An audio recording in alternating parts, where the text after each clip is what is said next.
Assalamualaikum warahmatullahi wabarakatuh. Perkenalkan, nama saya Salwa Yasmin Azara dari kelas A2 NIM 074. Di sini saya akan mempresentasikan mengenai hasil dari wawancara kami di TPQ Al-Kausar. Yang pertama adalah sejarah dari berdirinya TPQ tersebut, TPQ Al-Kausar, di mana TPQ ini sudah berdiri sejak tahun 1970-an hingga saat ini.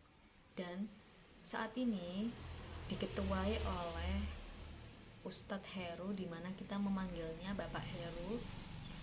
Beliau juga mengatakan bahwasannya beliau adalah seorang pendatang dari tahun 2005, dan beliau mengatakan bahwasannya beliau tidak mengetahui secara jelas bagaimana berdirinya TPQ tersebut. Namun beliau mengatakan pada saat dia datang pada tahun 2005, TPQ ini sudah berdiri dan sudah banyak sekali murid maupun ustadz-ustadzanya.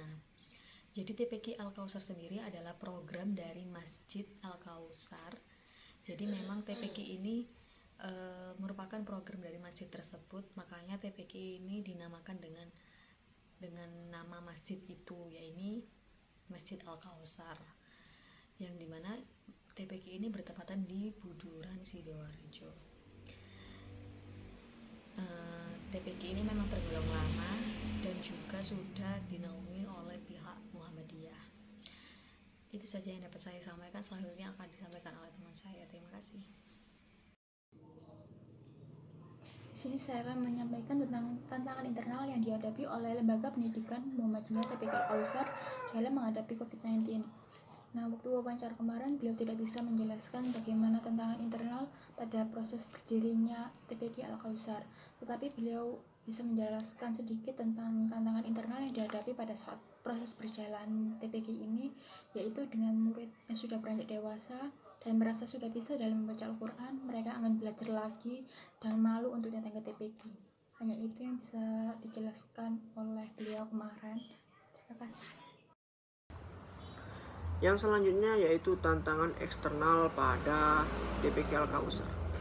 Kata Bapak Ustadz Heri selaku Ketua TPQ Al-Kausar saat ini, tantangan eksternal yang dihadapi TPQ-nya yaitu kesadaran dari wali muridnya sendiri. Karena rata-rata yang mengaji di TPQ tersebut bukan inisiatif dari orang tua mereka, melainkan ikut-ikutan teman. Sehingga anak-anak ini statusnya tidak jelas. Dan supaya jelas, maka anak yang hadir tanpa diantar oleh orang tua ini dikembalikan. Dengan tujuan pengurus TPQ tahu jika anak tersebut sudah diserahkan oleh orang tuanya. Takutnya ada hal yang tidak diinginkan terjadi, seperti ngaji di TPQ lalu bertengkar dengan temannya. Orang tuanya tidak tahu, lalu menyalahkan TPQ ini.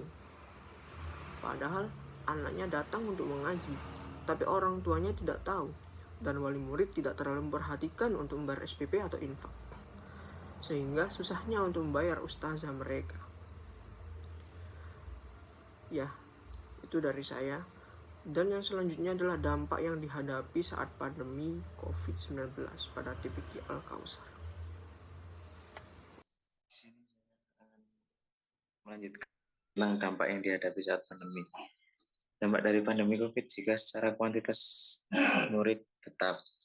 Misalnya pada awal COVID libur 1,5 tahun, lalu masuk lagi. Dan menjaga protokol kesehatan secara ketat. Dengan cara pada waktu murid datang lalu ngaji. Setelah itu langsung dipulangkan dan tidak ada acara bersama seperti berdoa bersama dan ngaji bersama. Seperti itu.